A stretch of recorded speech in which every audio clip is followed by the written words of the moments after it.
τεχνολογικά μέσα και εργαλεία για την προώθηση της συνεργατικής μάθησης μέσω υπολογιστή. Γεια σας!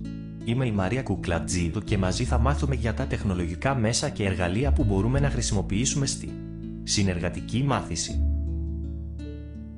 Τι περιλαμβάνει η σημερινή εισήγηση? Τι ονομάζουμε συνεργατική μάθηση? Τι είναι τα τεχνολογικά μέσα και εργαλεία?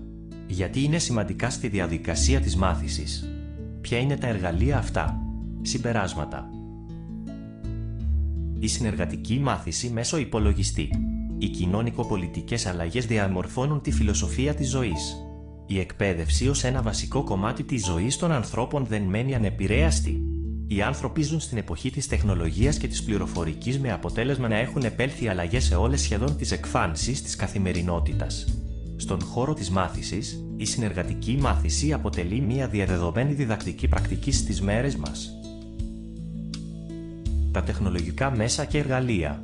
Είναι τα μέσα και τα εργαλεία που χρησιμοποιούμε στη διαδικασία της συνεργατικής μάθησης μέσω υπολογιστή. Τα εργαλεία αυτά παρέχουν σημαντικές ευκολίες ενώ παράλληλα προωθούν τις ιδέες και τη φιλοσοφία της συνεργατικής μάθησης. Η σημαντικότητα των τεχνολογικών μέσων και εργαλείων. Τα τεχνολογικά εργαλεία και μέσα είναι πολύ σημαντικά καθώς προωθούν τον ουσιαστικό δημοκρατικό διάλογο και κατά συνέπεια την επιχειρηματολογία. Επίσης προσφέρουν τη δυνατότητα διερεύνησης διαφορετικών κατευθύνσεων σε συγκεκριμένους τομείς. Αυτό έχει ως συνέπεια την αυθεντική παραγωγή γνώσης και την εις βάθος κατανόησης μηχανισμών μάθησης και γνωστικών αντικειμένων. Ένα ακόμα βασικό χαρακτηριστικό τους αποτελεί η από κοινού δημιουργία μοντέλων. Τεχνολογικά μέσα και εργαλεία. Τα μέσα που μπορούμε να χρησιμοποιήσουμε για την προώθηση της συνεργατικής μάθησης μέσω υπολογιστή εμπλουτίζονται με την πάροδο του χρόνου. Από την εμφάνιση και επικράτηση των κινητών τηλεφώνων, επικοινωνία με SMS μέχρι το σημερινό cloud computing και το PSP, οι χρήστες έχουν τη δυνατότητα να εμπλακούν ενεργά σε μαθησιακές διαδικασίες. Στο σχήμα αποτυπώνονται ορισμένα τεχνολογικά μέσα και εργαλεία της σημερινής εποχής. Οι ηλεκτρονικές πλατφόρμες μάθησης. Ορισμένες γνωστές ηλεκτρονικές πλατφόρμες μάθησης είναι Moodle, OpenEClass, Blackboard και άλλες. Στο σχήμα παρουσιάζονται ορισμένες κατηγορίες στις οποίες υπάρχουν Web2 εργαλεία. Για παράδειγμα, διακρίνουμε τις κατηγορίες της ενοιολογικής χαρτογράφησης, του διαμοιρασμού υλικού, της παρουσίασης, της επεξεργασίας εικόνας και άλλες πολλές. Μερικά Web2 εργαλεία. Pixlr, επεξεργασία εικόνας.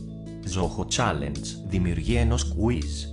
Prezi, δημιουργία παρουσιάσεων. TimeToast, δημιουργία χρονογραμμών.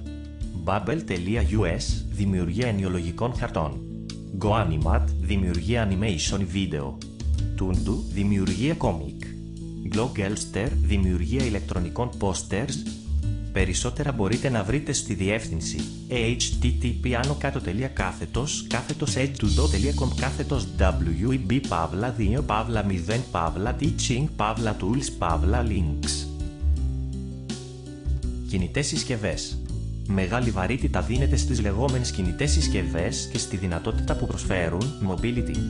Smartphone, tablet, iPod, PSP χρησιμοποιούνται ευρέως ως τεχνολογικά μέσα που συμβάλλουν στην προώθηση της συνεργατικής μάθησης. Συμπεράσματα.